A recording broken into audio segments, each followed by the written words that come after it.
आज दिनांक 27 मे. आजच्या प्रवचनाचा विषय निरभिमानी परोपकार ही भगवंताची सेवाच.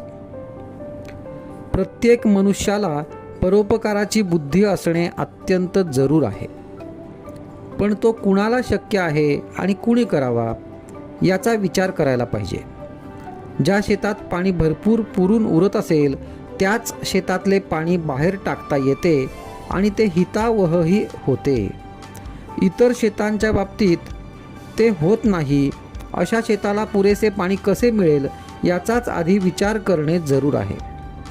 हीच दृष्टी परोपकार करणाऱ्या व्यक्तीने ठेवावी. ज्या महात्म्यांनी स्वतःचा उद्धार करून घेऊन जगाच्या कल्याणाकरिताच जन्म घेतला त्यांनाच परोपकाराचा अधिकार. मग प्रश्न असा येतो की इतरांनी परोपकाराची बुद्धी ठेवू नये आणि तसा प्रयत्नही करू नये की काय? तर तसे नाही. परोपकाराची बुद्धी आणि प्रयत्न असणेच जरूर आहे, परंतु परोपकार म्हणजे काय आणि त्याचा दुष्परिणाम न होऊ देता तो कसा करता येईल हे पाहणे आवश्यक आहे. भगवंताची सेवा या भावनेने दुसऱ्याकरिता केलेली मेहनत याला परोपकार म्हणता येईल आणि त्यापासून नुकसान होण्याची भीती नाही. परंतु हे वाटते तितके सोपे नाही, कारण मनुष्याची सहज प्रवृत्ती अशी की थोडेसे काही आपल्या हातून झाले ते मी केले, मी असा चांगला आहे अशा तऱ्हेचा विचार येऊन तो अभिमानाला बळी पडतो. सबब ज्या ज्या वेळी दुसऱ्याकरिता काही करण्याची संधी मिळेल त्या त्यावेळी तिचा फायदा घेऊन मनाला अशी शिकवण द्यावी की देवा, तुझ्या सेवेचा लाभ मला दिलास, ही माझ्यावर कृपा झाली. अशीच कृपा ठेवून आणखी सेवा करून घे. ही विचारसरणी जागृत राहिली नाही तर आपला कसा घात होईल याचा पत्ताच लागणार नाही. म्हणून अत्यंत जपून वागणे जरूर आहे.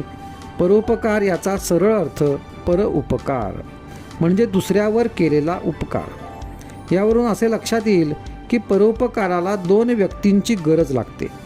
एक उपकार करणारा आणि दुसरा उपकार करून घेणारा. जगातल्या सर्वसाधारण व्यक्ती पाहिल्या तर आपल्या स्वतःवरून असे दिसते की मी एक निराळा आणि प्रत्येक व्यक्ती आणि वस्तू मात्रा गणिक सर्व जग निराळे. मनाच्या या ठेवणीमुळेच जर आपल्या हातून दुसऱ्याचे कधी काळी एखादे काम होण्याचा योग आला तर मी दुसऱ्याचे काम केले ही जाणीव होऊन अहंकार झपाट्याने वाढू लागतो. म्हणून परोपकाराच्या बाबतीत अत्यंत सावध राहण्याची सूचना सर्व संतांनी दिली आहे. नामात राहिले म्हणजे अहंकार नाहीसा होऊन सावधानता येते आणि चित्त शांत होते. आजचा सुविचार. जगात परोपकारी म्हणून नावाजलेले पण भगवंताचे अधिष्ठान नसलेले मोठे मोठे लोकसुद्धा मानाबिनात कोठेतरी अडकल्या वाचून राहणार नाहीत.